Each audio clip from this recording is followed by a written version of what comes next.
1 মাস 2 মাস থাকে সেরেন মিলা হেরা লয়ে যা আমরা তো জানি না আমরা ভাবি কামের লিগে লয়ে যা বাদে তা এর নাম তার পারবি না হেন নাম তার স্বপ্ন দিবি বাদে আমার কইছে তুই তোর কাম দেন 20,000 টাকা দরমা দেন বাদে আমি গেছি গেরে বাদে হ্যাঁ আমার কি নবাউনে হেরে কি খাওয়াইছে আমি কই না বাদে আমার রাজস্থান নিছে আমি কই কাম দেব বাদে আমার ঘর দরজা মেরে রাখছে তালা মেরে রাখছে রাইকে আমার বহুত হ্যারাসমেন্ট দিছে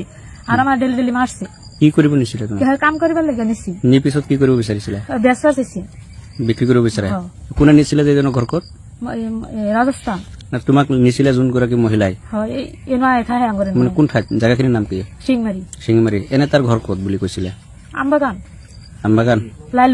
লাইলুৰি ঘৰ তাৰ নাম কি বুলি কৈছিলে এনো পারবি না হেনো স্বপ্ন দেবী মানে দুটা নাম দিছিলে তোমাক অকলে নিছিল এনে কারো মান আছিল আরো বহুত মানুষ বেচছে আমার মতন গরিব নিয়া আমি আর কি আঙ্গুর ভাই আর পুলিশে আর আঙ্গুর আব্বাকে বাচ্চা বাসায় আনছে রাজস্থান নিছি রাজস্থান কিমান দিন রাখিছে তোমাক রাখছে 3 তারিখে নিছে বাদে আমি কয় তারিখে আইছি 24 তারিখে আইছি মানে জুলাই মাহৰ 3 তাৰিখে নিছিলে আৰু 24 জুলাই ৰিকভাৰ কৰিছে তাৰ পৰা কেনেধৰণে আছিলে বা কি অভিযোগ পাই আনিছিলে কি কব কি হৈছে আমি প্ৰথমতে আপোনালোকক আমাৰ সাংবাদিক বন্ধুসকলক ধন্যবাদ দিব বিচাৰিছো প্ৰথমতে কি হৈছে আমি গম পাম যে সিংমাৰী ছোৱালী আমাৰ ৰিলেটিভৰে হয় সম্পৰ্কে ভনী হয় তেখেতক ইয়াৰ পৰা দুচক্ৰৰে এজন মহিলাই বাহিৰে জলৈ বিক্ৰী কৰিবৰ কাৰণে ৰাজস্থান নি তাৰ ঘৰতে বিল্ডিঙত তলা মাৰি ৰাখি থৈ দিছে আমি গম পাওঁতে তেখেতে ফোন কৰিছিলে প্ৰথম গম পোৱা নাছিলো ফোন কৰিছে ঘৰৰ মানুহটো কান্দি আছে ছোৱালীজনী নাইকিয়া হৈ গৈছে তেখেতে আইনৰ গা চাপিছে আইনে মানে আপোনাৰ ৰূপী থানাত যোৱাৰ লগে লগে তেখেতসকলে নাজানো কি কৰিছে তেতিয়া মই নিজেই DSP headquarter DSP ma'am Hemanta শৰ্মাৰ এছপি ছাৰতাত গৈছো তেখেতে লিখি দিছে যে আপুনি ওচিতত যাওক ওচি ফালৰ পৰা আমি একো সঁহাৰি নোপোৱাত আমি ডিএছপি মেমৰ ছাৰক কৈ পেলাই এছপি ছাৰক কৈ আমি বাহিৰ যাবলৈ তাত দেউতাকক লৈ গুচি গলো ছোৱালীজনী কৈ আছে যে 24 তাৰিখে আপোনালোকে মোক পাব বিচাৰে তেনেহ'লে আপোনালোকে আজি গুচি আহক আমি ফ্লাইটৰ টিকেট কাটি 23 তাৰিখে গুচি গলো 24 তাৰিখে তাত গৈ আমি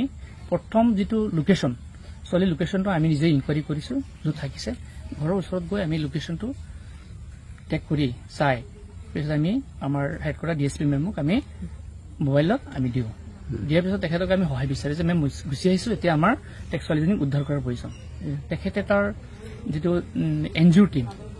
দিল্লী আমাৰ শক্তি বাহিনী আৰু তাৰ লোকেল এনজিঅ টিম তাৰ ডিষ্ট্ৰিক্টৰ আমাৰ এছপি ছাৰ সবলৈকে যোগাযোগ কৰি আমাক ফোৰ্স তেখেতে ৰেডি কৰি দিছে ৰাজস্থান আৰক্ষীৰ সহায়ত উদ্ধাৰ ৰাজস্থান আৰক্ষীৰ সহায়ত আৰু এনজিঅৰ টিমৰ সহায়ত আমি আৰু চাইল্ড ডিপাৰ্টমেণ্টৰ সহায়ত গৈ পেলাই আমি সেই লোকেশনত গৈছো যেটো জেগাৰ নাম হৈছিল শ্ৰী মাধৱপুৰ পুলিচ ষ্টেচন পৰে আৰু জেগাটোৰ নাম হৈছে কল্যাণপাৰা তাত এখন গোয়েল এয়াৰ হাউচ বনাই আছে তাৰ ওচৰত এখন বিল্ডিঙত কেট আছিলে তাত গৈ পেলাই আমি তাত ছোৱালীজনী উদ্ধাৰ কৰিবলৈ সক্ষম কেনেকৈ অৱস্থাত পাইছিলে যেটা আপুনি কৈছিল উদ্ধাৰ আমি যেতিয়া গৈছো ছোৱালীজনী কান্দিছিলে ঘৰত লক আছিলে তলামাৰা আছিলে তেতিয়া আমি যোৱাৰ লগে লগে তাৰ দুচক্ৰ নিছিলে এই তলাটো খুলি সিহঁত তাৰ পৰা পলায়ন কৰি ছোৱালীজনী পুলিচৰ গাড়ী দেখি আমাৰ চিভিলিয়ান মানুহ গৈছিলে লগতে দেখি পেলাই আহি ধৰি গাড়ীখন উঠিছে উঠি পিছতে আমি তাত ইনকুৱাৰী কৰিলো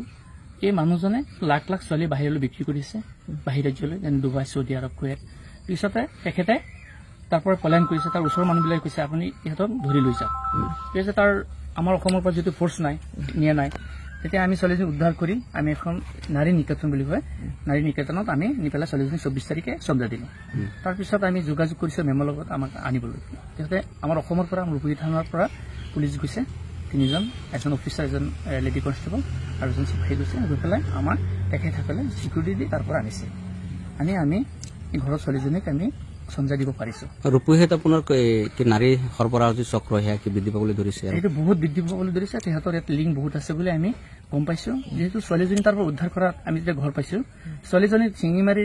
কোনোবা লোকেল এৰিয়াৰ মাইকী এজনী ঘৰত ফোন কৰি কয় তই বোলে তাৰ পৰা 1 লাখ টকা আনিছ তোৰ নামত কেছ দিছে ইয়াতে আশ্ৰয় দিছে ইহঁতে আশ্ৰয় দিয়ে ইয়াত থাকে থাকি পেলাই মা দুমাহ ইয়াত থাকি পেলাই এই গাঁৱে গাঁৱে ঘূৰি ইয়াৰ পৰা ছোৱালী সিহঁতে কালেকশ্যন কৰি মানে তাৰ যিটো লিংক আছে দালাল আছে এজেণ্ট সিহঁতৰ হতুৱাই সিহঁতে ইয়াৰ পৰা পাৰ কৰে সমাজৰ দুখীয়া শ্ৰেণীৰ লোকসকলক তেওঁলোকে টাৰ্গেট কৰিব নেকি বেছি দুখীয়া শ্ৰেণীৰ মানুহকে টাৰ্গেট কৰে আৰু নি পেলাই তাত আধাৰ কাৰ্ড বনায় প্ৰথমতে বাৰ্থ চাৰ্টিফিকেট বনায় আধাৰ কাৰ্ড বনাই পেলাই সিহঁতৰ পাছপৰ্ট ৰেডি কৰি সিহঁতৰ বাহিৰ ৰাজ্যলৈ সিহঁতে বিক্ৰী কৰে আমি এইখিনি গম পাইছো পলুবৰ্ণীয়া তাত চাকৰি দিব ক'ত দিব জানে গুৱাহাটী নিব বুলি কয় গুৱাহাটী আৰু নিজা ঘৰ আছে বুলি ছোৱালীজনীয়ে কৈছে মোৰ গুৱাহাটী ঘৰ আছে তুমি আহা মোৰ দুটা ল'ৰা ছোৱালী আছে এইখিনি চাবা আৰু তুমি টেইলাৰিং কাম কৰা তোমাক আমি টেইলাৰিং কামৰ ব্যৱস্থা কৰিম তুমি 20,000 টকা মাহে দিম মানে কি ইয়াত ছদ্মবেশী মহিলা নেকি ছদ্মবেশী মহিলা বুলি নহয় মহিলাটো ছদ্মবেশী নহয় এনে অপেন ঘূৰি থাকে একটাৰ নাম হৈছে ইয়াত পাৰবিনা বুলি কয় যিহেতু মুছলিম মানুহজনৰ লগত পলায়ন কৰি 2টা বাচ্চা হৈছিলে 2টা বাচ্চা সহ এই ৰাজস্থানী ভাইৰ লগত কেনেকে গৈছে আমি নাজানো সেইটো আৰু সি ইয়াত আহি পেলাই কোনোবা আমাৰ মুছলিম ঘৰত সম্প্ৰদায়ৰ ঘৰত থাকি ইয়াত বাহৰ পাতি গোটেই এৰিয়াতে ঘূৰি ইয়াৰ পৰা ছোৱালীবিলাক কালেকশ্যন কৰে অসমত তাৰ নাম কি অসমত তাৰ নাম হৈছে পাৰবিনা আৰু ৰাজস্থানত স্বপ্না দেৱী আৰু তাৰ গিৰিয়েকৰ নাম হৈছে গজেন্দ্ৰ শৰ্মা ৰাজস্থানৰ মানুহ আৰু আমি গম পাওঁ মতে মাইকীজনী 6-7 জেগাত বিয়া হৈছে তেখেতৰ ল'ৰা ছোৱালী বিয়াও ছোৱালীবিলাকো বিয়াও দিছে ল'ৰাবিলাকো বিয়াও কৰাইছে বয়সো বহুত বয়স তেখেত এনে বয়সটো ইমান নালাগে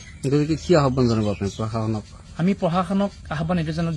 প্ৰথমতে আমি আমাৰ হেডকোৱাৰ্টাৰ DSP মেম